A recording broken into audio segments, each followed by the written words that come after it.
Welcome back to Studio 701. We're here to talk more about breast health this October, specifically about mammograms. Now, Dr. Christina Tello-Schurseth joins us now.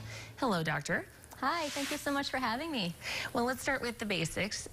What is a breast cancer screening and what is a mammogram?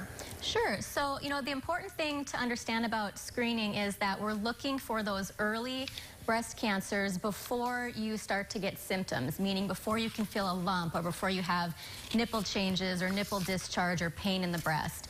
So we want you to be completely asymptomatic, not showing any symptoms, and we want you to have that yearly. So you do a mammogram, which is a special type of x-ray of the breast. You're in a little bit of compression, and then we take an x-ray of the breast tissue so that us radiologists can look at the inside of the breast, look at the tissue, and see if we see anything abnormal, like a mass or calcifications or any change over the years that may suggest an early cancer. And about what age would you suggest women begin going in for these examinations? So there are a lot of different guidelines out there. The ones that the radiologists promote and the ones that most major healthcare facilities will promote say to start your annual screening mammogram beginning at age 40. So 1 in 8 women will get breast cancer in the U.S., and 1 in 6 of those cancers will be in women between 40 and 50 years old. So we really want to stress the importance of starting at age 40 and getting those every year. And every year is kind of what you're saying. I've certainly had one. I have breast cancer history in my family. I'm pretty open about that.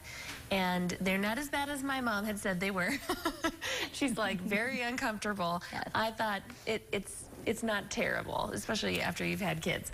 But talking about the impact COVID-19 has had on mammography, how has that changed things from your perspective? Yeah, so, unfortunately, when COVID hit, around March, we did see a sharp decrease in women coming in for their screening mammograms. And we're really trying to promote the fact that it is completely safe to come in to get your mammogram.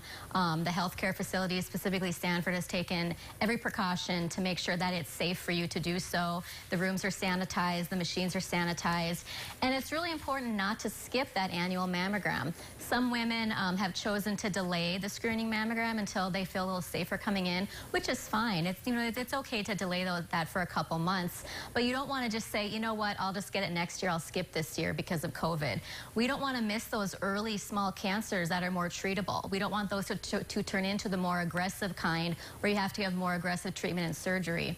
Additionally, we don't want you to ignore any breast changes. So aside from just screening mammograms, we've seen a lot of people delay their care in breast symptoms that they've found. So for example, if someone has a lump they found in March, they didn't feel comfortable coming in to get evaluated, so they waited months and months, and we're seeing a lot more of those palpable breast cancers coming in now that delayed their care, and unfortunately they're becoming higher grade cancers that are harder to treat. So please don't delay your care if you have an actual breast problem you want to be seen for. Yeah, and I know, Amber, you said your mom was very uncomfortable and you weren't so much. So what can somebody expect the first time that they have a mammogram?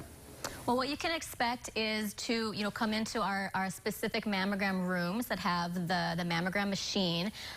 You'll be in a robe or, some kind of top that we can open, and then the breast gets put on a tray, essentially. And there's a little bit of compression. That's the part that people say can be very uncomfortable. And it is. I mean, it's not pleasant, but it can be more painful depending on where you are in your cycle, or if you've had surgery, or a lot of different factors. Most women do just fine, and obviously it's very short-term pain. We take 4 images, 2 of each breast, one from the head down to the feet, so you're squished this way, and then the other one is being squished at a little more lateral, oblique angle, so we can get tissue seen from different views. We do that, like I said, 2 for each breast. The whole process takes, I think, maybe 10 minutes to actually get the images, and then you're done. Yeah, and you'll feel better for having done it, yes. I think. Okay, well, thank you so much, Dr. Tello-Schurseth, and for more information, you can find her at sanfordhealth.org. This has been Wellbeing. Thank you so much for all of that very important information, especially this month. Now, coming up next, we're talking about the changing season, and we have a special guest in to tell us how it might impact real estate. That's coming up next. Join the studio.